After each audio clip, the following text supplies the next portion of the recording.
Welcome to another edition of the E-Spot with Camille. The E-Spot is your location for the latest in entertainment, beauty, and design from the people who make it.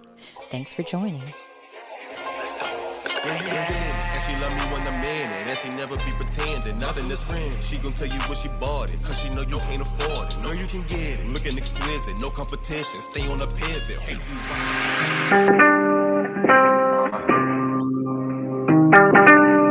Hello. Welcome, everyone, to the E-Spot with Camille. Thank you so much for being my guest. I'm excited today. We're having a good friend of mine here today. She is a certified tarot reader as well as astrologer, and she's going to share a lot about how she got started in the industry, what's it all about, and we'll even take some questions if we have any. Otherwise, she's all mine. All right, without any further ado, Michelle Marie. Hi, welcome. Hi, Camille. So happy to have you. I got my bougie sound effects now, so I must use them. All right, so tell everyone how you got started in astrology and tarot reading.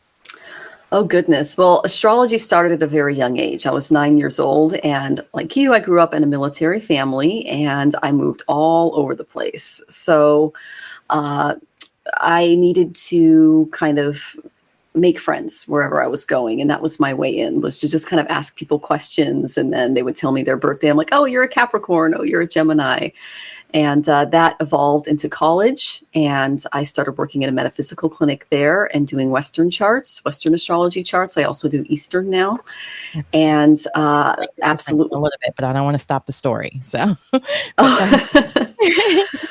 so do I sound okay? Yeah, you sound great. Okay, I was just saying you would have to explain more about Eastern, Western, the difference. Yes, there's Vedic astrology and there's Western astrology. Yes, exactly. And I mostly do Vedic now because you can get a lot deeper into a person's chart with Vedic astrology. Western is usually how I introduce someone to the idea of astrology. And so I did Western charts in college and then just kind of carried it forward. Now I do Vedic astrology charts. I found a fabulous teacher. Her name is Camille, and I've been taking courses with her. And I'm in my third year of certification this year. Absolutely love it. And it's just a great way to connect with people and help them. Oh, Karen, I love you. It's my sister-in-law. Yeah. But so it's a great way to connect with people, to kind of understand soul contracts, why we're here, what our karmic debts are, it's basically joy to just the science of light. So it shows who a person is on a soul level, and you can go many divisions deep in what they're here to do on the earthly plane. So. Okay. So what was your process for studying to get certified? Like, there's so many different people out there who are like, I'm a tarot reader, I'm an astrologer. And you're like, how do you know the difference between someone like you who's certified as opposed to someone who's just says they are, but has, you want to kind of have a gold standard with these kinds of things. You want to make sure you're seeing someone that's legit, because astrology is not cheap either. So, and people are putting their life technically in your hands, or at least their future. So what would you say is how you became certified, and also how people can tell the difference between a legit person to go to as opposed to someone who may be, did I put it nicely, posing maybe? Oh, that's a wonderful question. Yeah. They are basically supported by world-renowned and well-known organizations. Like my teacher, I'm a part of the Camille Vedic Academy of Vedic Sciences. And I take classes through her, but she's also one of the primary chair of BAVA, which is the British Association of Vedic Astrology. She's supported at the Sedona Astrology Conference every year. She's a major teacher and speaker. She is well known throughout the astrology community. And in India, actually, they have PhDs in Vedic astrology. They have master's degrees in Vedic astrology because it's such an integral part of the culture. A lot of families will go to a Vedic astrologer before having their son or daughter married. Right. They'll go to a Vedic astrologer if a family member is dying and they have to prepare for the ceremonies that go along with that. They'll go to a Vedic astrologer if they're having a major health problem, because astrology is linked to Ayurveda. So it's there's a lot that goes into it. In fact, I'm taking an Ayurveda class right now, which links our past life karmas and our kosha, our physical kosha, and what we can expect physically to happen in our lifetime, and the timing that we can expect certain ailments and things to happen, and Ayurvedic techniques and herbs and gemstones and things that we can do to help remedy health issues. So it just goes in so many directions. There's many divisions within a Vedic chart. You can look at a person's career. You can look at their gifts. You can look at their overall karmic bank balance, so to speak. So for instance, if they're in the negative in their karmic bank balance, I'm like, okay, these are the remedies that you can do to increase that score in this lifetime, so that the next time that you're born, because it's based on reincarnation, you will have a stronger Mars or a stronger Jupiter or a stronger Venus, because all of those planets are a part of the matrix that form our unique personality, down from our bodies to our mental states, to our emotional states, to our soul. Oh, wow. So when you started studying it and so on, did you have any challenges with it all? I guess you're a Leo. Your cup just gave it away. my Western psychic abilities for that one. I have, I feel like I have very strong intuition, but I would never say I'm a psychic in that sense. But were there ever any kickbacks or challenges as far as getting certified, or different things that, if someone's interested in pursuing it, what were some of the things that you had to overcome? Well, there's a lot of math involved, but it's geometry. It's basically 10th grade math, or whenever you took your geometry. Well, now it's like 4th grade. Okay. Wow. Okay. Oh, so much harder. Or at least here. I don't, because even I was like, what? You need a projector and all that in 4th grade? And she did. So yeah, they were talking about vertices, and I had to Google that because we just called it lines and stuff. Or even, I can't remember the different names of all the things, but yeah, it was a lot. So no, they started a lot earlier. Yeah. Oh, wow. Okay. Well, I had geometry in 10th grade and I was really good at it. So it was something that I was able to just kind of step into. But if you understand angles, if you understand degrees, if you understand things on a more 3D scale, it helps. And just kind of breaking through that barrier a little bit. For instance, right now in my head, I can see where the planets are, and then what those particular aspects mean, and what nakshatras they're in, etc. And that's kind of what I do on a daily basis on my social media channels, is I outline all of the different astrological transits, where the planets are, what that means, the meaning behind them, because a lot of this science is 15,000 years old. So it's the ancient rishis who used to sit in perfect meditation when we didn't have all of these distractions and electronics and everything else, were able to basically sit up in the Himalayas and just download knowledge based off of these astrological combinations that they saw in the sky. And it's been passed on since then. And the most Vedic astrologers now have taken that knowledge and that wisdom, that Vedic wisdom, and modernized it so that it can be applicable to today's average person. Yeah. So I'm going to ask a little bit about, how did you get your business started with it? Like, did you ever do something first until it took off? Like, what was that path like? Oh, goodness. Well, I've worn a lot of hats. Haven't we all? Yes. And I know you have too. You have the most incredible streams, apparently, to make it big. So you do. Yeah, there's stepping stones to get there. A friend of mine, his name is Monte Farber. He did a lot of side jobs and a lot of, extra work while he was doing karma cards, while he was developing his tools and, meeting Amy and doing all of those things. I'm doing the same thing. You got the hustle going.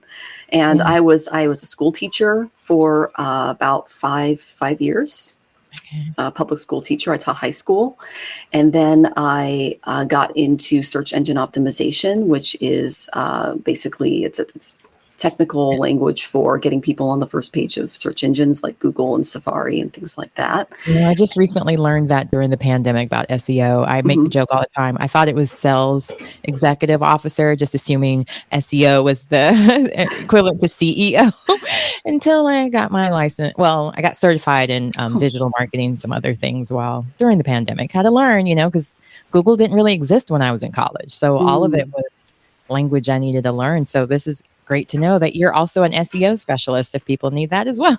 Yeah. So sorry, but tell me more. Tell me more. Oh, okay. So I got into SEO in 2013 full time. And Wow. I did that. And then I started picking up astrology again because I did leave it for a while because I married into an evangelical family who did not support astrology or other ways of thinking and being. I left that family. And I am now married to an incredible triple Capricorn who supports my Out of practice. my own heart. I know. I have a mug for him too. Although I usually don't like Capricorn men, but I'm sure he's great. Oh yeah, he's fabulous. And his Mars in Aquarius is pretty awesome. So I think you have the same sun to our Ashada. So Okay. Yeah, I know I'm sun in Capricorn, but I believe my moon's in Taurus. Yep. And I'm trying to think, what were we talking about? Oh, SEOs, different jobs you did. Oh, yes. I can't even say the word now. A search engine optimization. And then, so now I did what I got back into doing Western charts. Just absolutely loved it. And then I had a few other crises happen. Oh, wait. Life. While we have the chance, can you explain a little bit the difference between Eastern and Western? Okay. So Vedic astrology is based on the exact conjunction of where the Earth is, like on its axis. So since Western astrology was formed, it was about 2,000 years ago.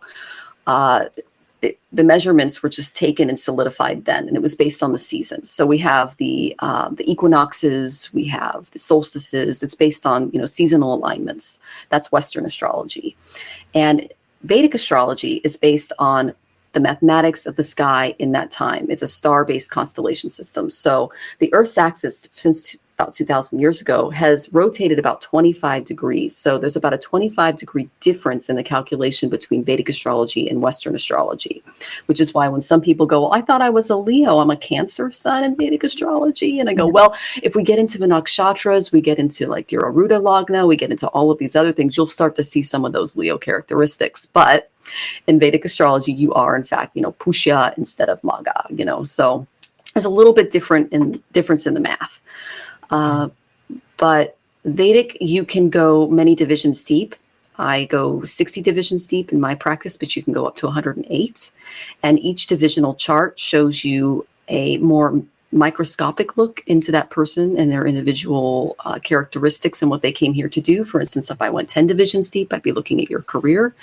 If I went 9 divisions deep, I'd be looking at your dharma and your spouse, which is because they're connected because our spouses influence us and what we're here to do.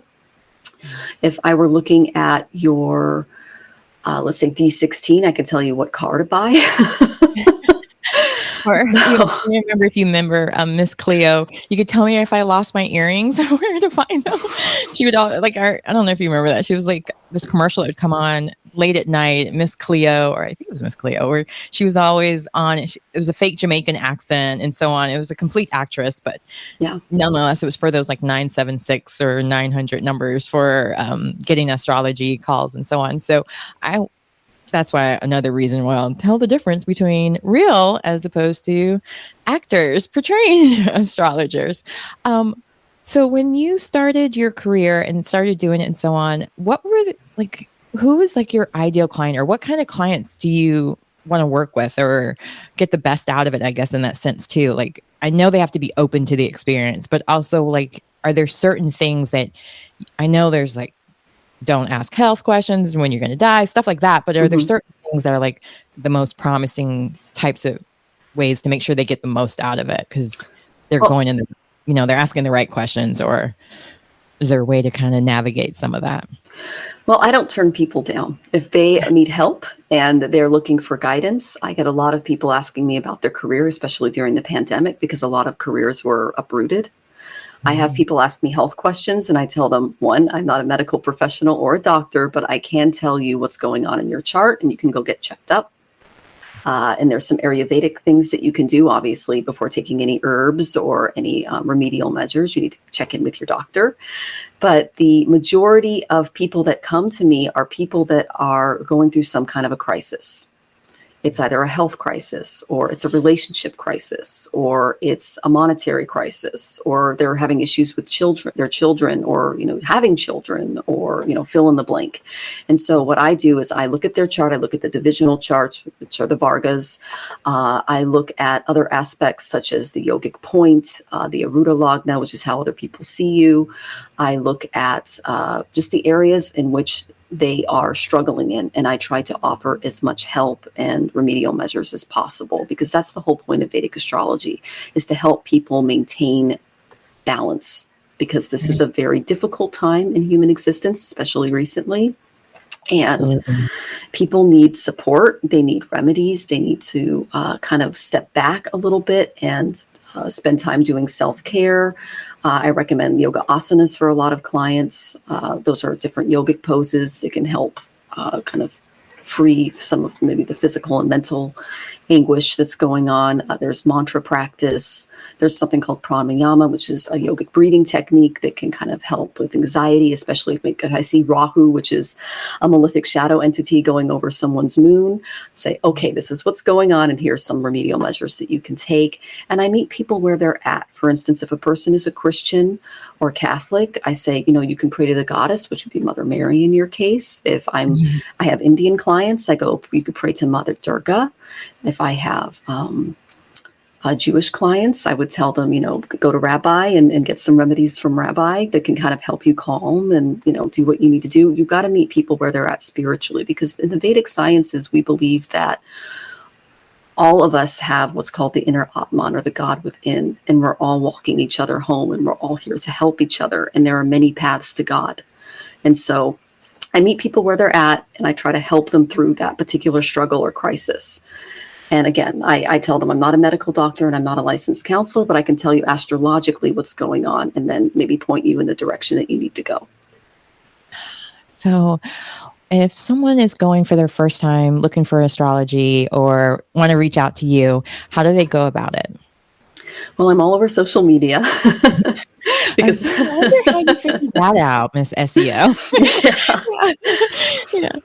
Yes. And so I'm trying to think. I'm on Instagram a lot. I post a video of the different Vedic transits that are going on every day.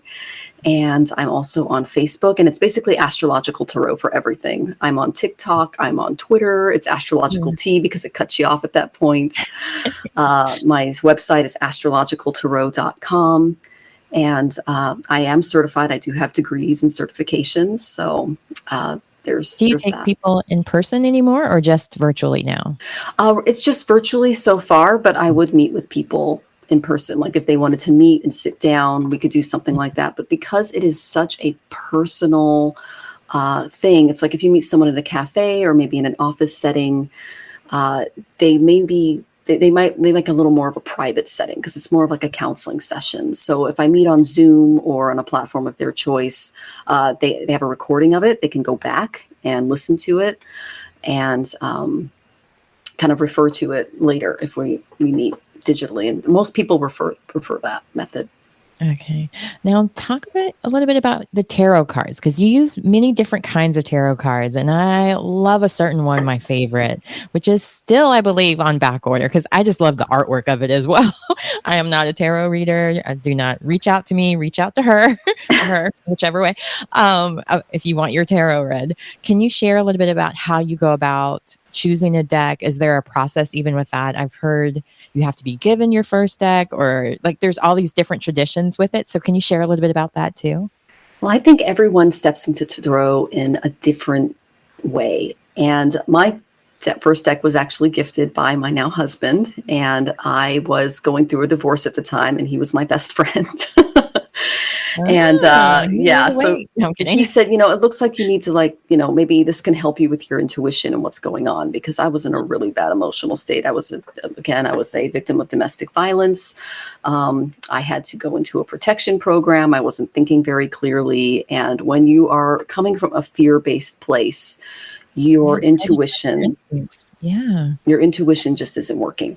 And so I used the tarot. I took a bunch of classes, and I actually learned my first class was from a woman who was in the African American community in my area. And she really helped me kind of get into, because I was actually living in a women's shelter at the time. And I liked the way that she delivered her messages. They were very straightforward. They were very, okay, this is what you need to do. You know, she was very forward. And I really liked that about her. And I was not forward. That's kind of why I was in the situation that I was in. So there was a power to her that I really liked. So I took some classes from her and just developed my abilities and started, you know, giving readings to, you know, friends and family members, and doing readings every day for myself and keeping a journal. So that's how I started in the tarot. It was a kind of a step stool for me when I felt like I'd just been hacked to pieces. So Wait. Oh no, we lost her. Hopefully she'll be back. Good time. I was letting everyone know that during our commercial break that you would do if they had any questions, to go ahead and put it in the chat so we could go through that if we have enough time, because we have enough time. So you were saying about tarot cards. So tell me how your first gift was gifted, your first set, but then after that, how did you go about choosing other ones? Well, I actually went to this great little metaphysical store called East West Books. They're now in the Yogananda Blue Lotus Ashram over in Bothell, but at the time they were in the University District in Seattle. And I just went in there and they had all of these demo decks. And I went through the demo decks and just kind of got a feel for all of them. And I'd buy like 1 or 2 decks and then come home and, you know, read the book and study them a little bit and look at the imagery and, you know, write down what I thought they meant. And then I started giving people readings with them, friends and family first, and getting an idea of, you know, how they were working with me, whether it was an oracle deck. Oracle decks are different than tarot decks. Tarot decks are more different versions of like the classic Rider-Waite, whereas an oracle deck, you can get into different, you know, deities and this box is high, different, you know, there's angels, there's gods and goddesses, there's different cultural elements to oracle decks that I really like. And then if I connected with it, I would incorporate it into my practice. Like I have a past lives oracle, which I really love. I have a relationship oracle. I have karma cards, which I adore because it ties in with my astrology practice. Goodness, I've got Hindu gods and goddesses, which ties into my Vedic astrology practice. So ascended masters. Which ones to use with which? Is it just you have a feeling of, or based on the question they ask? Like how do you know when to use which ones? Because you have a full deck.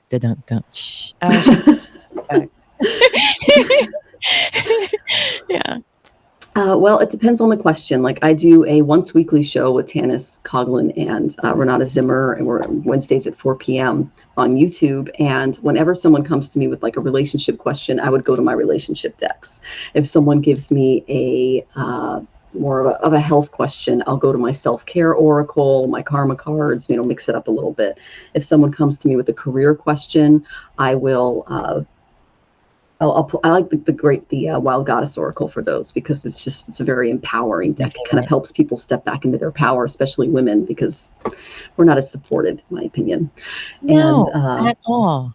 Yeah, I mean, that's one of the reasons I think I like that deck, because I think you did one of my readings with that deck, and you were like, it's on back order, don't even try. And so I was like, yeah, I'll just wait for Amazon to let me know when it's in stock, but not the... I think I did the Kali Oracle for you. That's really empowering. Yeah, that's this one here.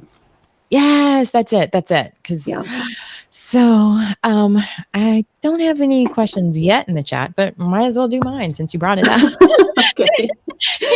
I don't have, thankfully, I think the last time we spoke, I was going through my medical issues that I didn't really realize what was going on, because I was just like sleepy a lot, and I had fibroid issues and I had to have surgery and stuff. So now I'm like a whole new woman and feeling completely free from my medical issues. So I'm curious what you see for me, or which, if you have any.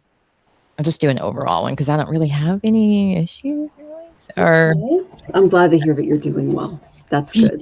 I was like looking at our Grateful Goddesses one, and I was literally in my bed doing it because I wanted to be there because it was you, but at the same time I was in so much pain and going through all of that. So I did it from my bed. I was like, oh my God, I can't tell people, because I was going to like link it as well. I'm like, I don't want people to see me looking like that. You were going through so much. I made up for it. today.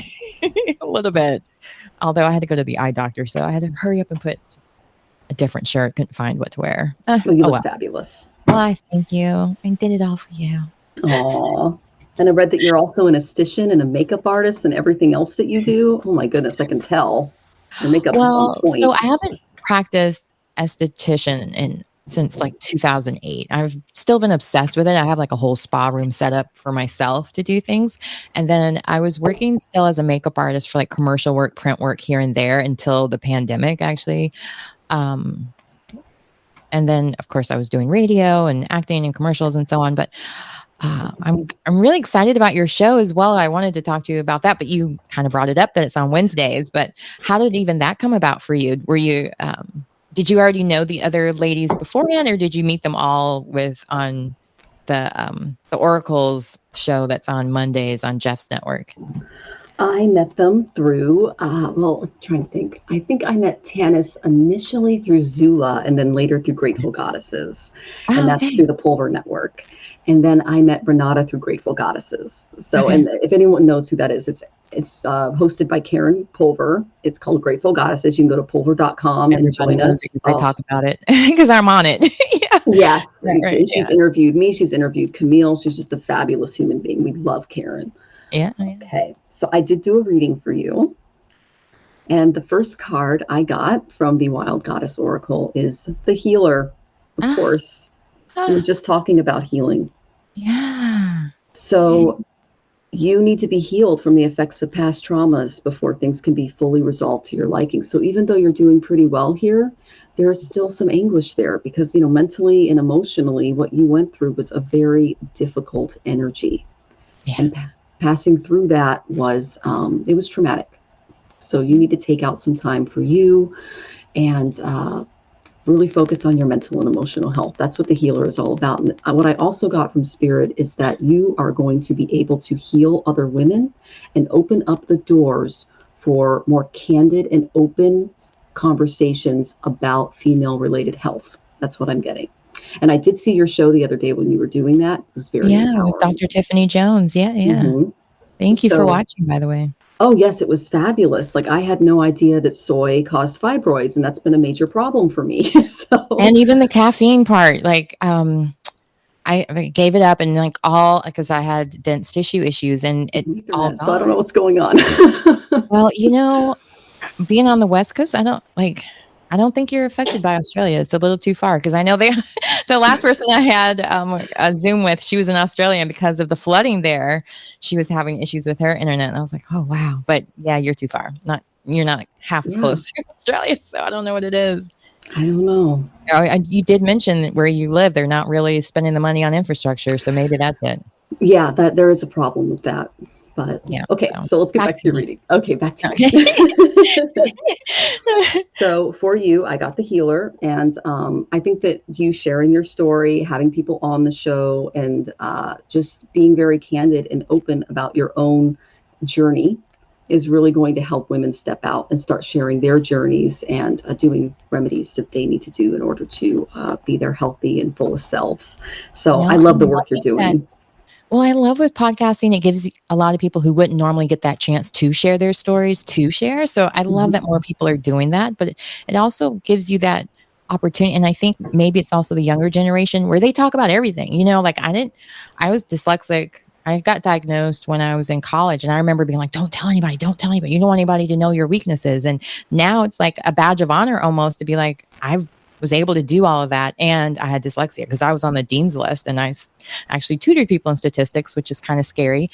But, at the same time, that's the whole thing. Like the more you can share about your story. And after I had my surgery, I had so many people come up to me like, oh, I had to have that done. Why didn't you tell me about this earlier? I would have done it a long time ago if I knew it was so awesome. I was scared that there were so many other issues that would come from it, but I am living my best life right now in that sense. But I love that people, because of podcasting, because of the pandemic, have really been able to open up that door of sharing their stories and finding their community so they can tap into their goddess. Share a little bit of Karen's line there. But yeah, I love it. And I think that's why the healing goddess came up for you, because when you go through a life struggle, you turn it around and you use it to help the collective. Like, I know that your sun nakshatra is an Uttara Ashada, represented by the mongoose, and the mongoose fights the snakes of life. It apprehends the venom. So you are not afraid to look at your issues, and whether they're health issues or relationship issues or societal issues, and look them square in the face and take them on fearlessly, and then use it to help the collective. Martin Luther King has your nakshatra. So he took his pain and everything that he was going through, and he turned it around, and he helped an entire nation, I would say even the world, be a better global with yeah. it. But please don't shoot me. So I want to help, but I'm not dying for it. No.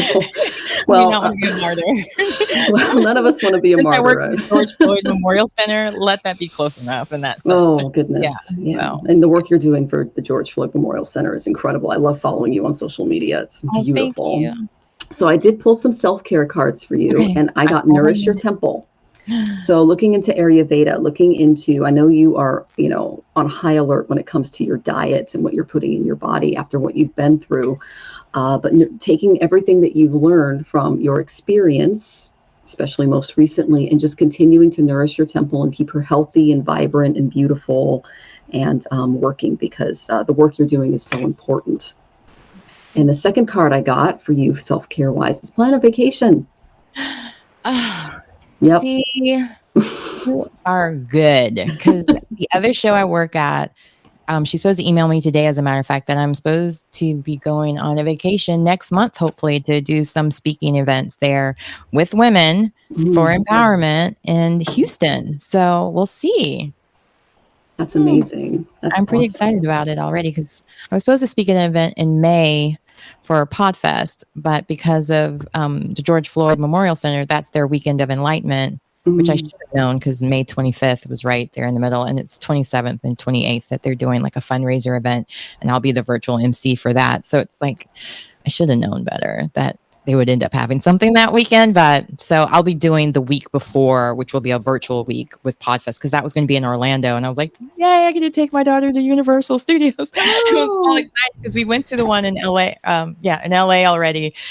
But we haven't gone to the Florida one. And everyone was like, that's even bigger. And I'm like, I thought everything was bigger in California. So I'm really excited about possibly being at Houston next week with the Connect Network ladies. So that's wonderful. Well, Spirit's telling me, make sure to have time for fun, spend time with your daughter, do the bonding stuff, because that's really exciting. With me. If I can. So I'm definitely planning on bringing her so we can get out and do some fun stuff together and share. Oh, you're such a fabulous mother. That's wonderful. No, it's easy when you have one. And plus, that's the way my parents were. They always brought me along to things that they thought would inspire me or encourage me, whether it was on set with them while they were filming or different. Like, I remember going to this play about Avery Brooks. It was a one-man play where he was playing, gosh, I can't think of the guy's name. It was something Robeson. I can't think of the guy's name, but he was an actor, and he was an activist as well. And it was just so powerful, because at first I was like, I don't want to go. This sounds so boring. But we were also filming with Avery Brooks on his show. It was a Spencer for Hire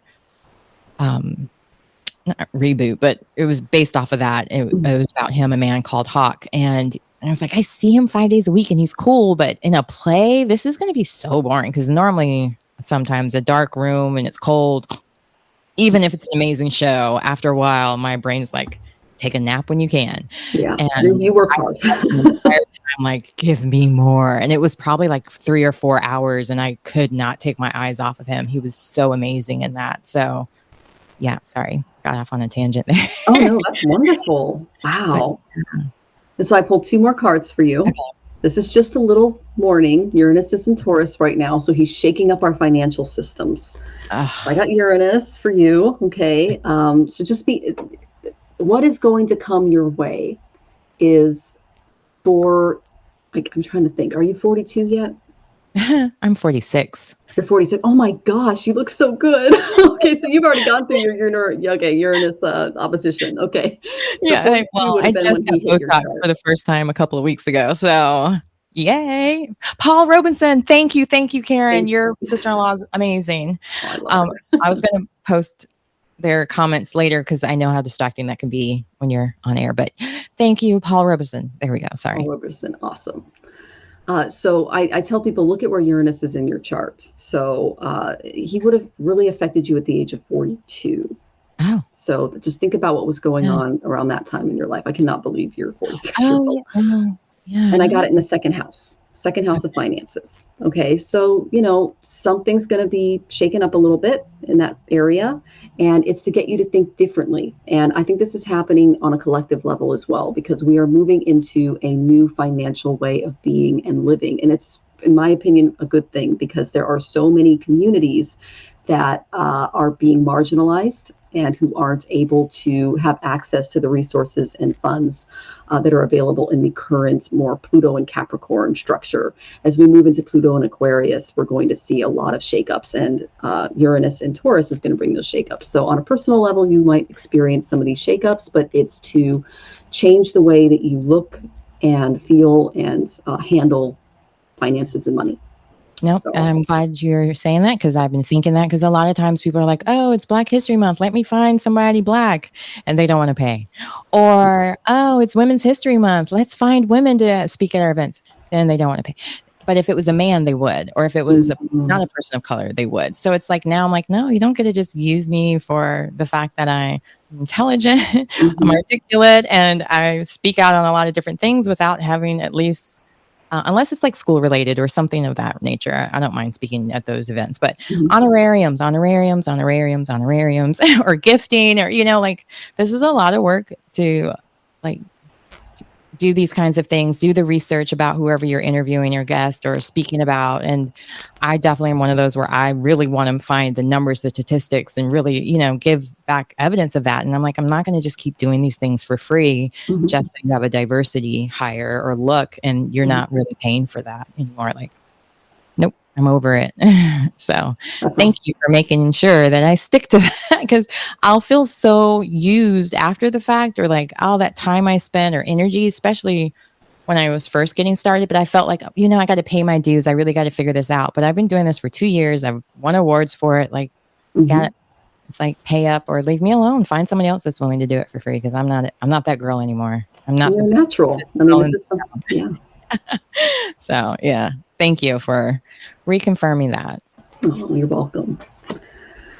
Okay, and I think if I probably looked at your D10 chart, I'm guessing entertainment would be in there, speaking, using your speech to help the collective. So I really appreciate the time that you're taking with me and allowing me to be on your show. It's an absolute honor just to be here with you and to know you, because you're such an incredible human being. And I just love what you're doing for women and for minorities, and for, amazing projects like the George Floyd Foundation. I mean, you're just so inspiring.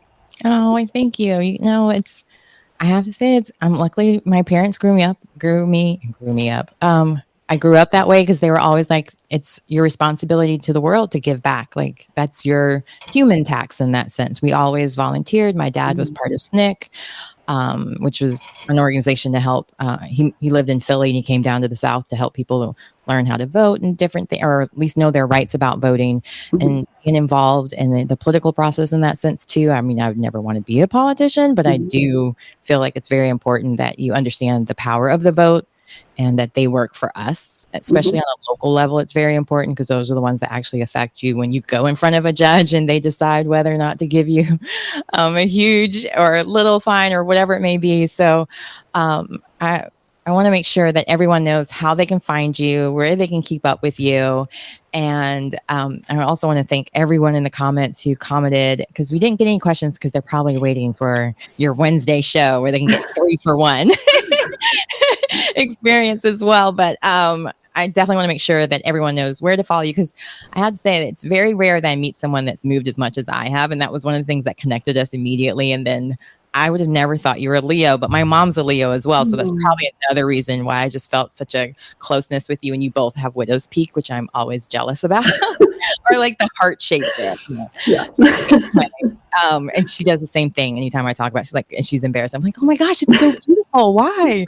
So anyway, so please make sure you share with everyone how they can keep up with you. I know you mentioned it earlier, but for anyone that's just joining us, I want to make sure they know how to find Astrological Tarot everywhere, Michelle Marie. Oh, thank you, Camille. Astrologicaltarot.com is my website.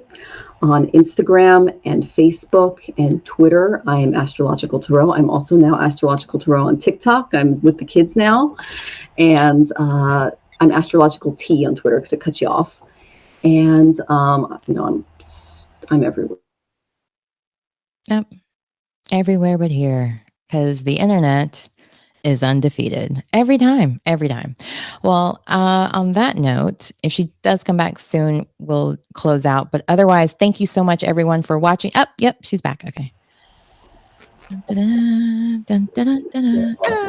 There we go. This is the only time this has ever happened, so I don't know what's going on. I'll have to look at my chart. Is Mercury in retrograde again? Because I was trying to avoid even airing during that because I had that, like, technology was just crazy that whole time. And it's close to spring when things start changing, but... Oh, I never use this browser, so I don't know if that's it, but it's just, yeah. Anyway, so Astrological Tarot. Maybe it's not updated. And it's mad. I don't know, but I'm not a tech genius, so I stay on my lane. Yep. See, there we go. All right. Well, thank you everyone for watching, for hanging out, especially Karen Phillips for helping me earlier with Paul Robinson, my good high school friend, Danielle. Thanks for watching. I'm not going to butcher your name, but thank you for watching as well. And another person, I'm not going to butcher your name, but thank you so much for joining because I am dyslexic and everything kind of looks the same to me, or I just like skip over some consonants. So thank you all for watching. Make sure you do tune in on Wednesdays to watch Michelle Marie with the other two ladies she mentioned, which I'm also not going to butcher their names by accident. So again, thank you so much for watching. Thank you so much for joining me today. And was there any last thoughts you want to leave before maybe getting kicked out? I know. Thank you so much for your amazing, skills in interviewing and for hosting me. It's truly an honor to be on your show, and I'm so thankful. Thank you so much. Anytime. I love it. And thank you so much for also being my guest. I enjoy you so much, and I'm so glad you were able to work with me again, and we were able to do this interview, and I'm not in my bed doing on painkillers. So again, thanks again. Oh, and we got to show this one because I always, flattery gets you everywhere, my dear. Well, again, thank you so much for joining. Thanks for watching. And make sure you tune in every week on Thursdays. I do have the eSpot with Camille. And then on Fridays, not every Friday, but almost every Friday, I will have Filmmaker Friday, where I have different filmmakers or people that work in the entertainment who are going to be sharing their stories as well and giving out advice for other filmmakers that are interested in being either in front of the screen or behind the screen. This Friday is attorney Trevor Schmidt. He talks about protecting your intellectual property, contracts, things to avoid, things to just get in writing, even if it's not a contract. And he has a very unique perspective because he's also a podcaster. So he knows what we're going through. And he also works with a lot of documentarians as well. So tune in Friday at 12 o'clock for that. You can make sure you share this link to all your friends, whether on Facebook, LinkedIn, YouTube. Thank you all for watching. And make sure that your friends know about the eSpot too, because you don't want me to be the best kept secret now. So make sure you subscribe, like, share. I really appreciate all of you. And thank you for watching. And I'll be back next week live, hopefully. All right. And thanks again, Marie. It was such an honor to have you back. And I appreciate everyone for watching and in the comments. And have a great day. Looking exquisite, no competition, stay on a pivot. Who be watching, they be plotting. She's so motherfucking independent. Mama be big, got on her grind. She had to get out her mama house. Daddy be tripping, now she be whipping. Ain't no more on granny couch. Fashion over, got that air looking different. Make me wanna put her all in my mentions. Feeling like she was sent from above.